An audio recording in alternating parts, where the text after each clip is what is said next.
What's happening, everybody? Jeff Lightsy Jr. here with the Ball Sports Network. Thank you guys for the continued support. Continue to hit the like, share, subscribe, thumbs up, all that good stuff as I bring you videos every single day. Now, woo! Houston, we almost had a problem. As your resident Laker fan here, as the Lakers and Houston Rockets had an incredible game too. The Lakers tied a series up 1-1, even after being up 21 points, and the Rockets blitzed them in the third quarter for 41 points. The Lakers were able to win the fourth quarter 27-17 and come away with the Game 2 victory to tie the series up, like I said, 1-1. Now, who was the most important player for the Lakers tonight? Anthony Davis. He had 34 points, had a good game. But the reason the Lakers won were, drum roll please, Russell Westbrook. Westbrook, who is one of my favorite players in the league, and I love me some Russell Westbrook. But to love him is to hate him, because sometimes he has games like this where he keeps shooting and can't throw a rock in the ocean. 4 for 15, 1 for 7 from 3. And that is the problem with Westbrook. The thing is, when he's missing threes, he don't stop shooting them. Like, I think Westbrook shot 25% from 3 this year. What does that mean? That's worse than Giannis. Yeah, the Greek freak. People talk about Giannis can't shoot. Westbrook's worse. Shot 7 threes and had some crucial turnovers. He honestly, his fouling and his turnovers are the reason why the Lakers went up 21. Westbrook went to the bench, and that's when the Rockets scored 41 points in that third quarter. They had House hitting threes, Tucker hitting threes, Eric Gordon lighting it up, and and all those guys. I can't even think House, Tucker, and obviously James Harden. James Harden. All of these guys were knocking down shots. Russ comes back in the game, and I'm clapping it up as a fan, as a Lakers fan, because I'm like, Russ is the reason why we in the game. Russ is the reason why we built the lead. Russ is one of the biggest reasons why we was able to win the game. LeBron James also took over that fourth quarter, both offensively and defensively. James Harden wasn't as aggressive. I don't know what it was, but Harden, to me, definitely wasn't as aggressive as he should have been in the fourth quarter. And the person that was aggressive was Westbrook. Now, obviously, they were sending double teams Harden's way, and that was getting the ball out of his hands. And a lot of times in the first half, or at least in that third quarter, when they would get the ball out of Harden's hands, it would end up in the hands of Eric Gordon. He had 6 threes, I think, in the first half alone, if I'm not mistaken. He had a bunch of threes, or 4 in the first half and 2 more in the third quarter.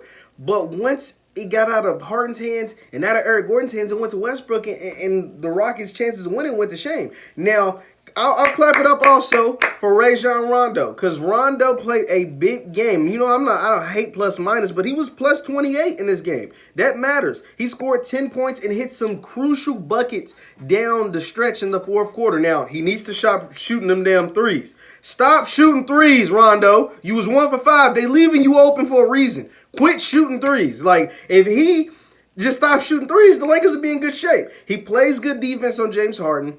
You know, it's way better than him than Caruso, because Caruso, whoever he's guarding, by the way, I'm just a quick sidebar. Whoever he's guarding is barbecue chicken. They eat him up every single time. Caruso's the worst player on the court every single time he's on the court. Let's just throw that out there. It's the truth. But Rondo played some valuable minutes. Marquise Morris, he got a guy. Now, he scored most of his buckets in that first quarter that built that 21-point lead, but he had some big-time rebounds. And see, people underestimate how big rebounds are at the end of the game, right? Because P.J. Tucker had some big offensive rebounds during that third quarter stretch that helped him score 41 points. And so when Keith came back in the game, he got some of those rebounds and kept Tucker off the boards. That was big, because Tucker played a bit, Tucker was hooping. Tucker and Eric Gordon was both hooping, and the Rockets hit, 22 threes?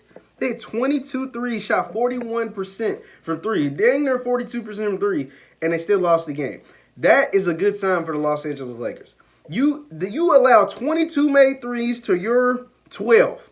Lakers only made 12 threes. Now, they only shot 27, so it was a 45% clip or 44% clip, which is pretty good. But to allow the Houston Rockets to essentially almost double you in threes and still win this game is a good sign.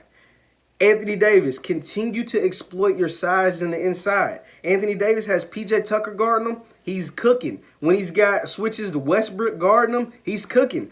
You can't depend on Westbrook to have this bad of a game every single time. But allow him to keep shooting, keep him out of the lane, and box out on Tucker on rebounds, you'll be in good shape. I mean, I don't think the recipe is to allow 40% from three, 22 made threes. That's a lot of threes. But if James Harden's not getting to the free throw line on you consistently, because James was getting to the line like crazy during that third quarter stretch, and especially in the first half, he hit 11 free throws out of 13. But the Lakers are in good shape, and King James will guide you. If that's the thing for the Lakers.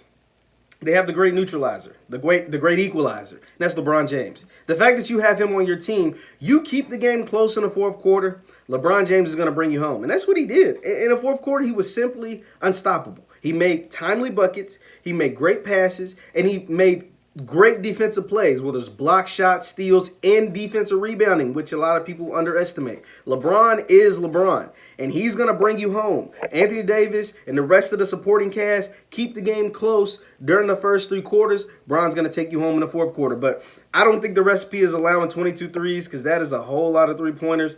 But the thing about the Rockets, they get hot, they get cold. And that's what Frank Vogel said at halftime. He said that the Rockets can light you up, but they're also going to go stretches where they missed. And they missed some open threes. I mean, I'm just being honest. They missed some open threes, and a lot of those open threes were taken by Russell Westbrook. So you got to continue to close out on the shooters. But great win. You only got out 109 points, even though you gave up 22 threes. So, the Lakers' defense showed up once again. Continue to play small. JaVale McGee and Dwight Howard aren't going to get much run in this series. But Markieff Morris, with his contributions off the bench, Kuzma has to stay aggressive.